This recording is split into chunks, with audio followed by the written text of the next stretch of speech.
బీజేపీతో లాభం లేదు, వీళ్ళు లేనిపోని సమస్యలు తెస్తారు. ఎప్పుడు కూడా ఈరోజు చెప్తున్నా, బీజేపీతో కలిసినప్పుడు కూడా మత సామరస్యం కోసం పోరాడిన పార్టీ సెక్యులర్ పార్టీ తెలుగుదేశం అధ్యక్ష. మా ఐడెంటిటీ ఎప్పుడు కాపాడుకున్నాం.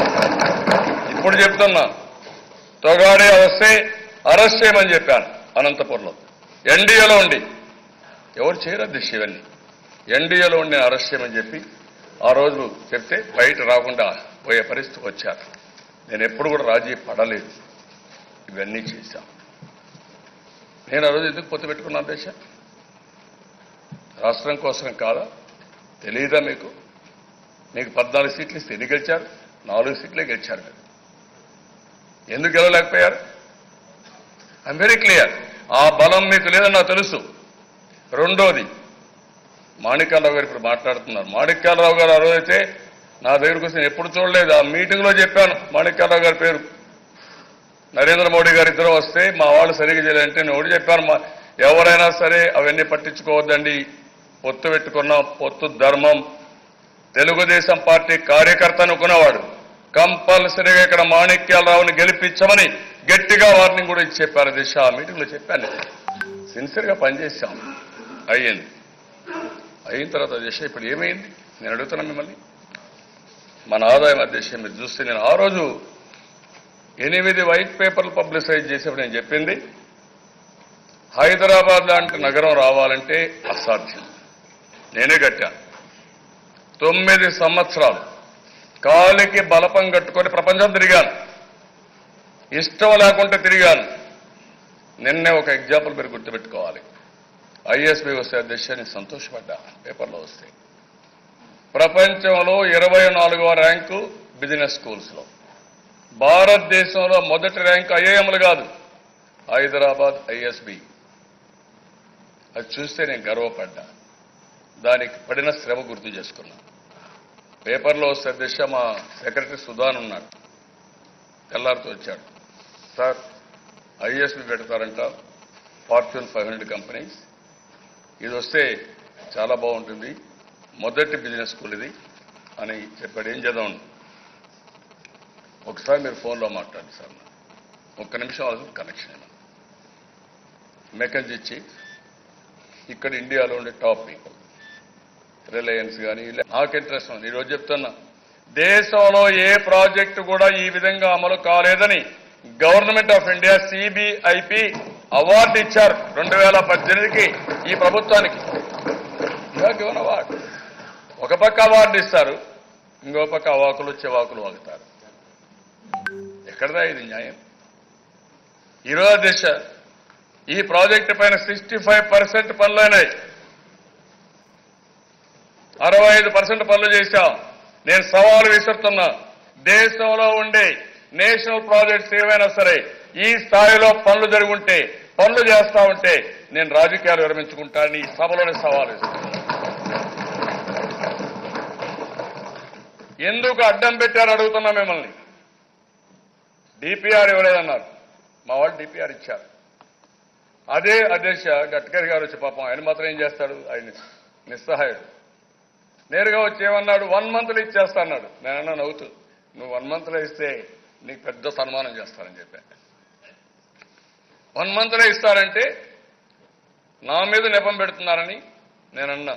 మా మంత్రులు, మా మంత్రి కన్సర్న్ మినిస్టర్ కానీ డిపార్ట్మెంట్ అంతా ఢిల్లీకి వస్తారు.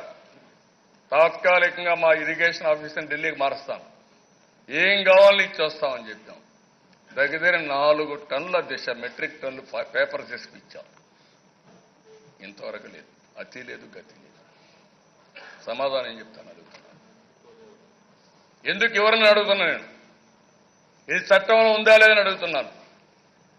అంటే మీరు ఇవ్వకపోతే ఈరోజు 3,515 కోట్ల రూపాయలు మనం ఖర్చు పెట్టి ఆ డబ్బులు రాకుండా, ఒక పక్క మనకు రావాల్సిన డబ్బులు రావడం లేదు, రెండో పక్కన ఇందులో డబ్బులు రావడం లేదు. రాష్ట్ర ప్రజానికానికి కూడా విజ్ఞప్తి చేస్తున్నా, విభజన జరక్కమును విరోచితంగా పోరాడారు. విభజన అవుతానే డల్ అయిపోయారు. అంటే మనుషులు ధీమాలో అయిపోయారు. ఏం జరుగుతుంది, ఏమవుతామని భయపడిపోయే పరిస్థితికి వచ్చారు. అప్పుడు నేను ఒకటి ఆలోచించాను, వేరే దారిలో వీళ్ళు పోతే నిరాశ నిస్పృహల మధ్య వెళ్తారు. కాదు, ధైర్యం ఇవ్వాలి అనే ఉద్దేశంతో ఆ రోజు ధైర్యం ఇచ్చి ఒక భరోసా ఇచ్చాం. దానివల్ల ఈరోజు ఇంతవరకు రాగలిగాం. దేశంలో ఎవరన్నా మాట్లాడితే వాళ్ళ మీద దాడులు. మీరు ఒకరిని వదిలిపెట్టారండి? మీరు దేశంలో ఎవరిని వదిలిపెట్టలేదు. నిన్న మొన్న అఖిలేష్ మాయావతి అక్కడ పొత్తు పెట్టుకుంటే మొన్న అఖిలేష్, ఈరోజు మాయావతి. కాంగ్రెస్ వాళ్ళ పైన దాడులు, ప్రతిపక్షం పైన దాడులు. కర్ణాటకలో, తమిళనాడులో ఎక్కడ వదిలిపెట్టారు మీరు? ఆంధ్రప్రదేశ్లో. అంటే మీరు అనుకుంటున్నారు దాడులు చేసి ఈ దేశంలో క్రియేట్ చేసి మీరు రాజకీయంగా ఇది చేయాలనుకుంటున్నారు. అది సాధ్యం కాదు. ఆ విషయం మీరు గుర్తుపెట్టుకోవాల్సిన అవసరం ఉంది. ఇది చేస్తే ఇంకా ప్రజలు రెచ్చిపోతారు. అదేవిధంగా పాలకులందరూ ఇదే మాదిరిగా ఆలోచిస్తుంటే గడిచిన సమయంలో, గడిచిన పరిపాలనలో ఈరోజు మనం ఇక్కడ కూర్చునే పరిస్థితి కూడా రాదు. ఒకసారి మనం చూస్తే ఉండవల్లి అరుణ్ కుమార్ గారు ఒక మీటింగ్ పెట్టారు. ఆయన కాంగ్రెస్ పార్టీ నుంచి వచ్చిన రాష్ట్రం కోసం ఒక సమస్య తీసుకున్న ఉద్దేశంతో తెలుగుదేశం పార్టీ పంపించాం. మా డెలిగేషన్ మీద మాట్లాడారు. నిన్న ప్రత్యేక హోదా సాధన కమిటీ ఉంది. అతను ఒక బంద్ కాల్ పిలిపిస్తే మేము బంద్లో పార్టిసిపేట్ చేయకపోయినా రాష్ట్రం కోసం నిరసన తెలియచేయాలి, పోరాడాలి అనే ఉద్దేశంతో అన్ని ప్రజా సంఘాలు, రాజకీయ పార్టీలు, అదే సమయంలో ఉద్యోగ సంఘాలు ఎవరైతే పోరాడో అందరిని పిలిపించారు. అప్పుడు కూడా బీజేపీ రారు, వైఎస్ఆర్ కాంగ్రెస్ రారు. మీ ఉద్దేశం ఏంటి? మీరు గిల్టీ, మీరు తప్పు చేశారు. ఈరోజు రాష్ట్రం అంతా కూడా అట్టుడికి పోయే పరిస్థితి వచ్చింది. ఎవరు అడగలేదు, అందరూ ఎమ్మెల్యేలు ఇక్కడే ఉన్నారు. ఇంతమంది ఎమ్మెల్యేలు ఇక్కడ ఉన్నా స్వచ్ఛందంగా ప్రజల ముందుకు వచ్చి నిరసన తెలియజేసే పరిస్థితికి వచ్చారు.